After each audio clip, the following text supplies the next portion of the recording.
how many explosions are in Michael Bay's hit motion picture Transformers 1? If two men were to, let's say, run 50 meters per explosion, how far would they end up running? And to some that may not seem like much, but for two men who haven't run in years, It could very well be the end of us. That's a good joke. Starting to feel like my legs don't want to take me no further. Today we find out exactly how many explosions there are, how unfit we are, and if Joel will like what I consider to be a cult classic.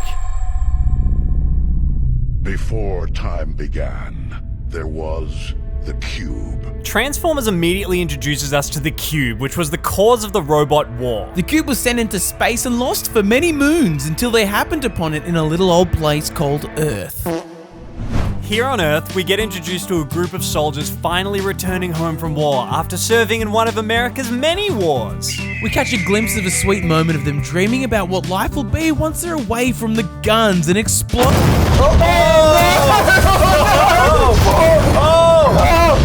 6 minutes and 41 seconds. That's how long it took us to get to the first explosion, and with that, we were on our way to potentially the longest run of our lives. And we won't lie to you, we were feeling phenomenal. I feel like Donkey in Shrek 2. Yeah, I was just thinking that too. Despite both of us hating running, we were having fun. The weather was great, we were dressed up all silly, and there were heaps of dogs that wanted pats. Safe to say, we were feeling very optimistic about this run. Truthfully, I think we could have done 100 meters per explosion.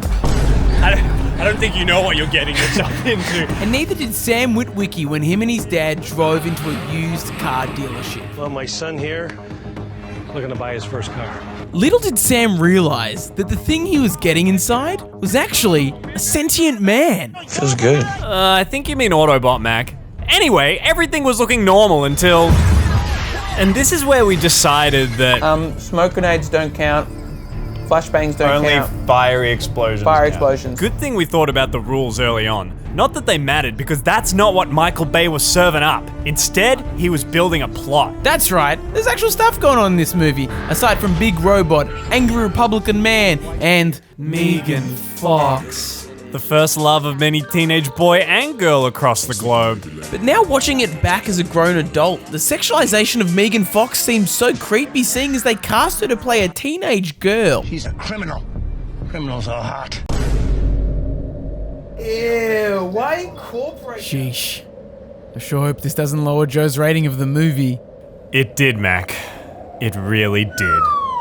Well, you know what helps with the gross feeling of predatory Hollywood? Running! And boy, were we picking up pace. Okay, we're going way too fast. We need to slow it right down. Joe did not slow down, not even a little. But Michael Bay was certainly speeding up the explosions. And at first, the explosions were funny. But then we realized they weren't gonna stop.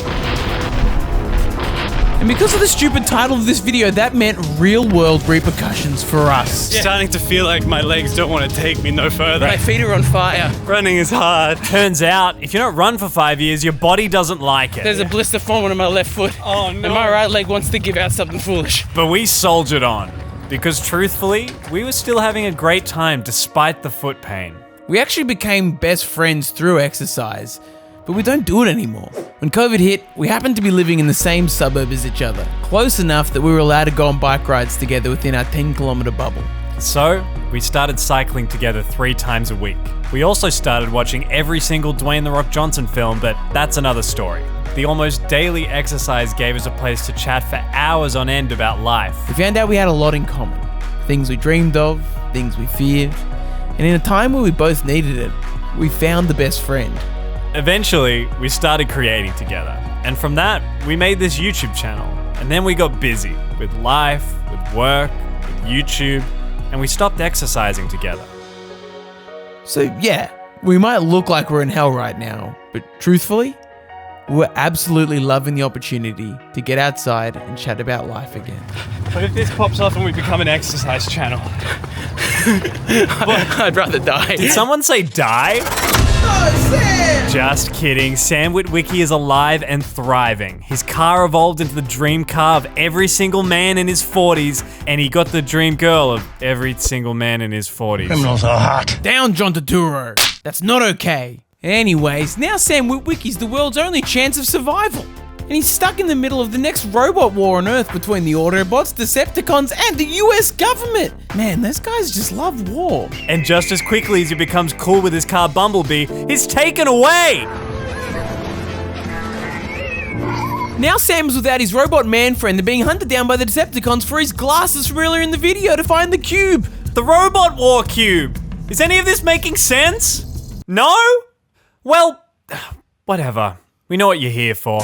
No, not her. The explosions. Just like Smash Mouth said, the explosions start coming and they don't stop coming. And Senor Bay wouldn't let up, staying true to his reputation.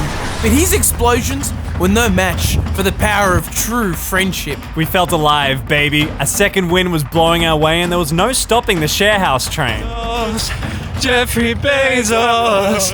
Jeffrey Bezos! Not only were we on top, but so were the Autobots and Sam Witwicky. They got Bumblebee back. They downed a couple of bad guys. The government was finally on their side. But the Decepticons were still putting up a fight. And so was Michael Bay. In the last leg of the film, the explosions doubled, and he was really putting our friendship to the test. 2, 3, 4, 5, 6, 7, 8, 10, 11, 12, 13, 14, 15, 16. I don't even know what's going on, dude. Through our pain, we remembered the bravery of the fallen Autobots. The alliance has formed between human and sentient robot man creature. And of course our hero, Samuel Witwicky, as he put the cube into the chest of Megatron. And with that, we harnessed the strength of the Autobots and their human friends and pushed even harder. Always been proud of you, Joe. Oh, thank you, Mac. For Sam, for Michaela, for the dogs on the run that spurred me on. And terrified me. Oh yeah, Joel's really scared of dogs. But despite my fear of dogs, we pushed ourselves past the human limit, breaking boundaries, expectations, and it all led to this moment. Michael, I'm just checking now.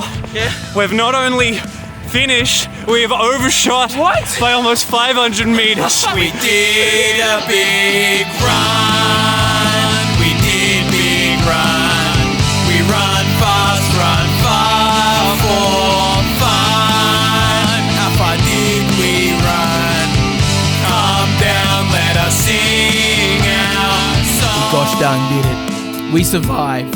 We got outside, touched grass, and lived to tell the tale. Our bodies miraculously survived, and we kind of want to do it again. Have you ever thought about how many cars there are in the Fast and Furious movie? Oh yeah, and we ran a total of 11 whole kilometers. Which brings our explosion count to a grand total of 208 explosions, our count. But the big question still remains. What did Joel think? Like, I'm happy to slap a 6 on it for now and just see what happens. Yeah? It's alright. I'll take a 6. It's alright, dog. Also, throughout the run, Joel couldn't stop talking about one thing. I'm a little hungry. Really looking forward to a proper meal. I want fish and chip. I'd eat such big food and then I'd play Minecraft. So to celebrate our big run, we got us a big feast. We reveled in friendship. And we have Michael Bay to thank.